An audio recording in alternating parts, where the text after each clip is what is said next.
أوقفت سيارتي خارج السجن ومشيت على قدمي حتى وصلت بوابة السجن قرب أذان المغرب، فإذا بامرأة تقف عند البوابة عند العسكري ومعها ابنها، عمر ابنها 16 كذا، لكن رجال يسوق سيارة. فجيت سلمت عليهم، بقي 5 دقائق ندخل حنا نصلي معهم ونلقي المحاضرة. فجيت قلت السلام عليكم حتى أبرز البطاقة الهوية للعسكري، فقالت المرأة وعليكم السلام. يا شيخ أنت تشتغل هنا؟ قلت آمريني يا أمي أنا متعاون هنا. قالت لي عندي ابني اليوم هذا اليوم الظهر أحالوه من المكان هذا إلى هذا السجن. قلت طيب وش المطلوب؟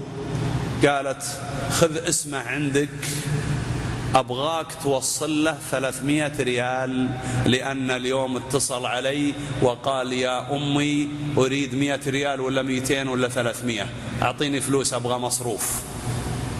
رحنا هناك المكانه الأول قالوا حولوه للسجن، الآن حنا جينا ممكن تخدمني الخدمة هذه؟ قلت إن شاء الله.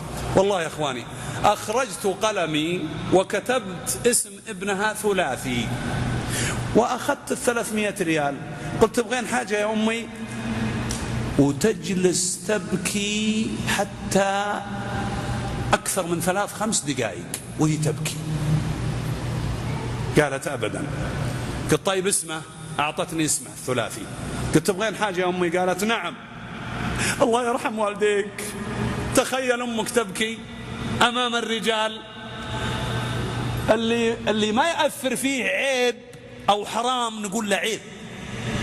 عيب أمك وأبوك لا تخرج دموعهما فإنك عاق، والنبي صلى الله عليه وسلم قال من أحزن والديه فقد عقهما. قلت وش المطلوب يا أمي؟ قالت عطت 300 ريال. أنا أبغى منك أمرين. الأمر الأول عطت 300 ريال وقل له هذه 300 ريال، وسكتت الأم. قلت لها وش قضيتها؟ معليش تبكي والله العظيم ما فهمت منها حاجة، جالسة تبكي. قلت وش القضية يا أمي؟ قالت قضيتها حقوق. قلت حقوق وين؟ يعني تارك البيت ولا مسوي مشاكل مع اخوانه واخواته؟ قالت ابني يتعاطى المخدرات، ابني يوم جاء للبيت سكران ضربه أباه على وجهه، فما كان من الابن إلا رد على أبيه حتى أرعف. قلت طيب ضرب أبوه؟ قالت نعم يا شيخ، والله أن أبوه 2 ساعة في الإسعاف في غيبوبة، ضربه على أنفه حتى أرعف. قلت خلاص تبغين حاجة مني؟ قالت أبغى منك أمرين. الأمر الأول ذكر فلان الفلاني اللي كان يمر عليه بالسيارة، ذكره وقل له وينه؟ ليه ما زارك؟ لك 4 شهور هناك في القسم، وينه ما شفناه؟ وين الصيع اللي تمشي معهم أول؟ وين دورهم الآن يوم كنت في الشدة وفي السجن؟ قلت واصل يا أمي. أنصح الأمر الأول، أنصح الثاني.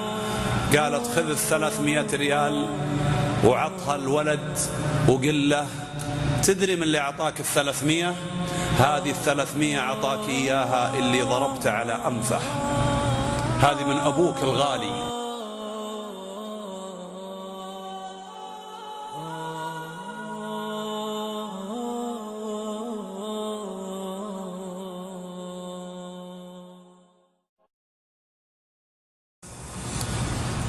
والله إني لا أعلم أنا في أي مكان بعدما سمعت هذا الكلام من الأم. صدع راسي وراحت علي ركعة. دخلت صليت معهم المغرب وجلست وكنت معد كلمة عن المخدرات وجعلتها عن البر والعقوق، وأنا أتكلم وطولت في الكلام وكان بان علي الأثر شوي، تأثرت. كان ابنها والله ما أعرفه، والله ما شفته ولا عرفه ولا اسمه إلا ذاك اليوم من بين الحاضرين، ما أدري هو هذا فهد ولا هذا ما أدري عنه. كان يجلس قبل العمود، يعني هو جالس والعمود وراه، يوم شافني تكلمت وقلت يروى عن واحد من السلف أنا نسيت اسمه، قال لعنة الله على من أبكى والديه، فما بالك بمن ضرب والديه، فما بالك بمن يضرب والده، فما بالك بمن يخرج الدم، فما بالك بمن يكون في غيبوبة. فإذا بالشاب يضرب راسه في العمود هذا السجين، سبحان الله كما تدين تدان. والله يا اخواني ساعتين في غيبوبة زي ابوه. والله العظيم بر الوالدين دين تسدد بعدين. اشهد يا تاريخ والله اللي يعق والديه ان يدفع الثمن غالي، لا هو متوفق لا في وظيفة ولا مع زوجة ولا في حياته، وإن تبسم وضحك فإن من داخله الضنك. يا محمد نبغاك تودينا للسوق، تعرف بكرة عيد وذا. إنا لله حرابجة اشغلتونا، يلا طيب بسرعة. تلقاه يعشق بواحد. ليش؟ مواعد محمد وخالد وبندر وسعد والوالدين يمدين عليهم بعدين. المهم أكملكم القصة. فاغمي عليه وسحبوه ورشوه الشباب وانتهينا. دخلت وهدأته شوي وطلعت، باين عليه متأثر طاح. جيت الاثنين الجاي، لأن كل اثنين أروح لهم. جيت الاثنين الجاي صليت بهم، قلت الرئيس الجناح وين فلان؟ قال في العزبة، يعني في الغرفة. قلت ليش ما صلى معنا؟ قال يا شيخ ما تدري عنه. ايش ادري عنه؟ ايش فيه ذا؟ قال بعدين يا شيخ الحين نلقى المحاضرة. قلت لا، هاي عزبة. انا كأني انفعلت شوي، ليش ما يصلي؟ عقوق وترك صلاة. اثاريني انا على نية، يعني على نيتي، ما ادري وش اللي صار. فقمت دخلت عليه العزبة، فاذا هو مضطجع على جهة الشمال، اقسم لكم بالله يده اليمين شلل كامل.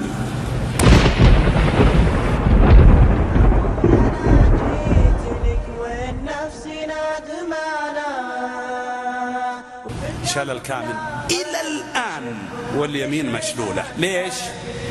لأنها ضربت أنف من كان يشم رائحة الصلاح فيه، فإذا هو يباغته بالإعوجاج والضرب. كما تدين تدان.